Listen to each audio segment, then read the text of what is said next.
There is a lot of question marks about Aston Villa assets going forward into FPL Game Week 32 and then beyond that into that double game week in 33. We're going to be discussing all things about the Aston Villa assets, which ones are the best to own, how many minutes I think everybody will get, the predicted lineups coming up for Aston Villa. They have a lot of fixtures in a short space of time and there's a lot of options for Aston Villa that are definitely very, very good in terms of potential, but are they actually going to be good options going forward? We're going to be discussing all the options from Aston Villa. I've got quite a few on screen here, but there's even more, of course. There's Morgan Rogers, which is very popular right now, 150,000 transfers in. Asensio's been transferred in quite a lot, as is Marcus Rashford. Then you've also got defensively Konsa. Up top, you've got Ollie Watkins. You've also got Marlon as well, who's been playing pretty well recently. And there's Martinez as well in goal, of course. So a lot of options to talk about in Aston Villa, but which ones are the best ones going forward? If you're an FPL fan and you're not subscribed to this channel, do subscribe to this channel. It takes 1 second. It'd be very greatly appreciated and mean a lot to me. And do drop a like as well while you're down there. It'd be very greatly appreciated for daily FPL content. Of course, Aston Villa assets are getting talked about a lot due to the fact that they have a great game week against Southampton, pretty much the easiest fixture you can get.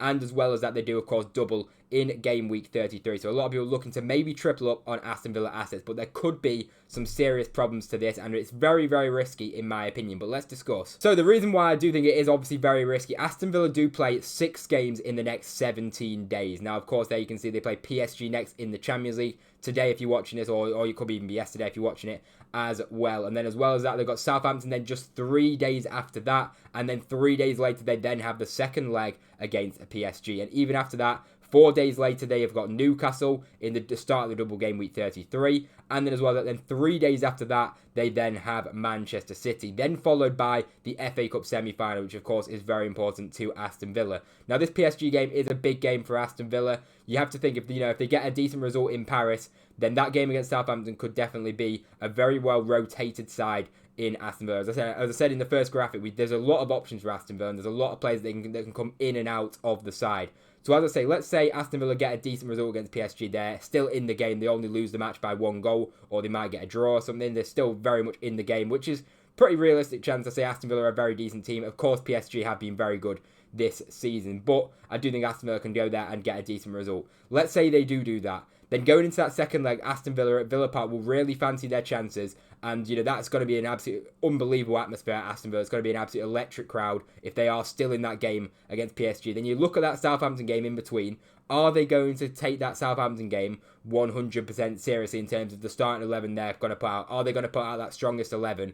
Or are they going to try and rotate the side and then go all out for that second leg against PSG in what could be an unbelievable night at Villa Park? Now, you can flip that and say, I wouldn't be making any transfers yet. Just wait and see with this one, because Aston Villa could get smashed by PSG at the ground. They could lose 4-0. And then you're looking at it like the Aston Villa might actually put their full starting 11 out against Southampton because they're already out of the second leg against PSG. And then they think we may as well just play kind of a weakened team in the second leg and then go all out for the Premier League and the FA Cup. So that's definitely a possibility. We definitely need to just keep an eye on that PSG result before we make any moves and before we consider anything. Because Morgan Rogers has been transferred in already by 150,000 FPL managers. We'll talk about him a bit later in greater detail. But, he might not even play game week 32. We don't know what kind of side Villa are going to put out against Southampton.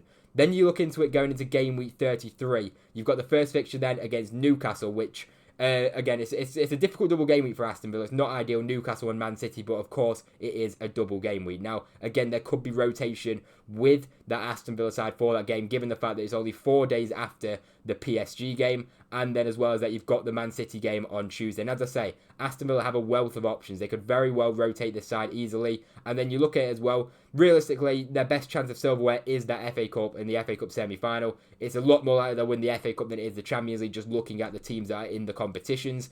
In the FA Cup, Aston Villa will definitely fancy their chances against Crystal Palace at Wembley. Then they will either get Man City or Nottingham Forest if they do reach the final, which yet again, I do think Aston Villa will fancy their chances in that game. So then you look at that double game week game against Manchester City. Could they play a weakened side against City and then also just go for a full strength side against Aston Villa? But then Aston Villa are also, of course, fighting for the Champions League spot as well. So they are going to have to take these fixtures quite seriously. But as I say, they have got so many options with the January signings they made in Marlon, Rashford and Asensio. They have strengthened their side quite drastically, which means they do have then the ability to rotate their side around. Now let's just start off with the defensive options for Aston Villa. A lot of people do actually own Konsa already. They put him in their wildcard team. I still do believe Konsa is the most nailed out of all of the Aston Villa defenders, just due to the fact that he can slot in at right back if needed. And as well as that, he also, of course, has been Aston Villa's main centre-back in terms of the minutes that he's got so far of the season. He's been the most fit and available out of all the Aston Villa defenders. Of course, they have brought in Disasi, so there's four centre-back positions. There's four centre-backs between two positions, which in terms of the centre-backs, it is Pau Torres, Tyrone Mings, then Axel Disasi, and as well as that, of course, Ezri Konsa. Now, Konsa's minutes have been decent enough over the course of the season, but he did get benched in the last match against Nottingham Forest, where he came on and only got a 1-pointer and played 45 minutes. So I've got a screenshot of the backline that Aston Villa started with in the last game. Now, if you want an absolute nail player, which I think will be playing in all of the Premier League games and you don't need to worry about, it is most likely just Emi Martinez, due to the fact that, of course, he is the goalkeeper who doesn't need to be rotated as much like the defenders do. Now defensively, Aston Villa will probably want to keep the majority of the players the same. They want to have a settled backline, which most teams do. But as I say, with the fixtures coming up in such a short period of time, all these games, rotation wouldn't be surprising in the slightest. So centre-back, as I say, you've got four centre-backs between two positions. Pau Torres has just come back from injury, I believe, quite recently. Tyrone Mings, Disasi signed in January, and then Konsa. So for me, I do think Konsa is the most nailed, if I had to say, out of those four defenders. But does that mean he'll play against Southampton? Absolutely not, because if he's the strongest centre-back and he's their number one choice, he could very well be rested for that Southampton game. And as I say, if Aston Villa are still in the Champions League tie against PSG, then he could be rested in that game, and then in he comes again for that second leg against PSG. Now, looking at the fullback department, Ian Matson's been playing pretty well recently. He picked up an assist in the last match, and they've also got Digne as well. So there's two left backs there that you just can't predict the minutes for. So I'd steer well clear. Matty Cash again is another player that's been in and out of the side because Garcia has been playing at right back. You've also got Bogard as well. He's featured a little bit through the season, but he's just not really an option as much anymore now that other Aston Villa defenders are fit and available. So you've got two right backs there that I just can't predict the minutes. I think obviously Cash is the first choice, but Garcia has been getting quite a few minutes recently. And then at left back, you've got Matson and Digne, which right now is quite up in the air because Matson's played well in the last few games. And then defensively, you've got four centre-backs in between two positions. So it's not ideal. In terms of the most nailed, it obviously is just Emi Martinez. But for me, Ezri Konsa would be the defender for me personally. Now, as for the midfielders, now they've had a combined 80,000 transfers in for Marcus Rashford and Asensio, which there's no doubt they definitely do have the potential. But I put their minutes up on screen in recent matches. And as you can see, Rashford hasn't had a full 90 minutes in this screenshot since game week 25. Asensio has had one full 90 minutes. And he's had games where he's been on the bench, and game where he hasn't even had minutes at all. So Asensio is kind of an interesting one. He's got very good potential in terms of the way that he's performed so far. He's got good numbers going forward, and as I say, he's picked up goals and assists. But is he absolutely nailed on to start all them games? Absolutely not. So for me, Asensio, just for that reason, I want to be bringing in a player that's going to be a lot more nailed in then double game weeks. I don't want to be bringing in a player that's going to be a minute's risk or getting substituted early, most likely. I'm just not a fan of it. And that's the same for Marcus Rashford, who could be on penalties. He took a penalty against Preston in the FA Cup, and he's been playing pretty well recently. Marcus Rashford has to be fair. He's looking back to his old self. But again, it's another player that the minutes are very much rotated for Marcus Rashford, for Marco Asensio, for Daniel Marlon as well. There's a lot of players there that are all going to get rotated. Now, as for Morgan Rogers, I think this is the biggest conversation out of the lot, to be honest, because we know Morgan Rogers, when he's been fit, Unai Emery has always had him as pretty much a first choice. He's got better minutes than players like Ollie Watkins, and better minutes than pretty much the majority of that Aston Villa team. Whenever he's fit and available, he's pretty much a 90-minute man. Now, he has been substituted a few times a bit earlier recently. Obviously, Aston Villa is strengthened in January, as I mentioned before, so the rotation is a lot more likely than what it was in the first half of the season, where he pretty much was getting every single minute. But Morgan Rogers' minutes has still been fantastic, and he's obviously fit and available all these times, and obviously his fitness levels are very high, because Unai Emery does just keep playing him every single week, and he is a very important part to the way that Aston Villa do play as well. Now, this is what I mean when I'm saying it depends on this first leg of the PSG result. As I say, if Villa are still in the game, you're going into that Southampton game, Morgan Rogers is at this point a very key player for Aston Villa. Could he get rested in that match against Southampton and then be fit and firing for the game against PSG? Or is he such an important part that Unai Emery would want to keep him in the team for that Southampton game, which I do understand that as well. But Morgan Rogers could potentially maybe get a substitution early against Southampton.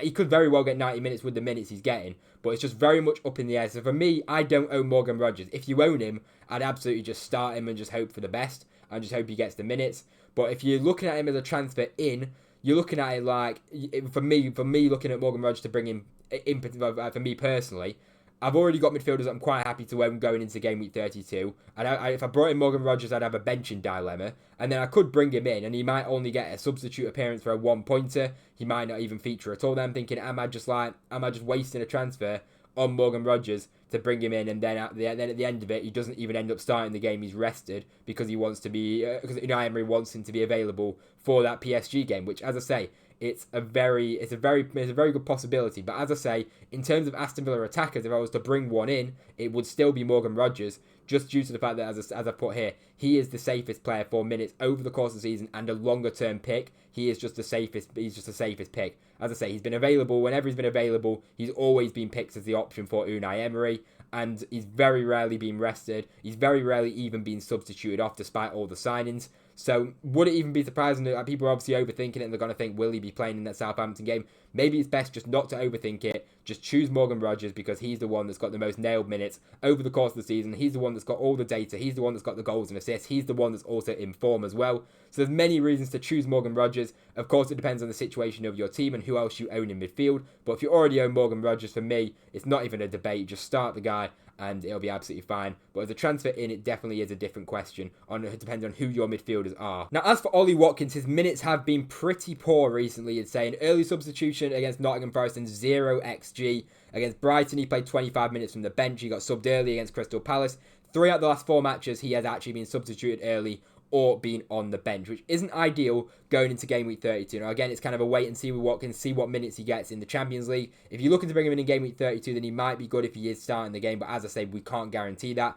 For me, and I think most people are probably looking at Ollie Watkins in maybe game week 33, because most people probably have the attack of Omar Marmoush, Alexander Isak, and then Mateta as well. So potentially from game week 33, Ollie Watkins could be a great transfer in, as he does have the double game week against Newcastle and Manchester City, comparing it to Alexander Isak, who just has that single game week fixture and of course is facing against Aston Villa themselves. So I think Ollie Watkins in 33 is definitely one for a debate. In game week 32, I'd probably be steering clear right now, but we need to see the minutes of the Champions League. Say he's rested for the Champions League, he could be a great transfer in, but then you're looking at in game week 33, is he nailed for all their minutes? Just looking at the last few fixtures and his early substitutions, it's not looking ideal for Morgan Rogers for Ollie Watkins, in my personal opinion. So it's definitely a wait and see with him. For me, I'll be looking at him in game week 33 and on my watch list. But will I be transferring him guaranteed? Absolutely not. I am waiting and holding off and seeing what kind of minutes he's getting in the next few weeks for Aston Villa and Unai Emery. So let me know in the comments, are you thinking of bringing in any Aston Villa assets? And if so, who are you going to bring in? If you enjoyed the video and it helped you out, drop a like down below. It'd be very greatly appreciated. Do subscribe to the channel. If you've watched up to this point, you may as well hit subscribe. It'd be very greatly appreciated. Thank you very much for watching, and I'll see you in the next one.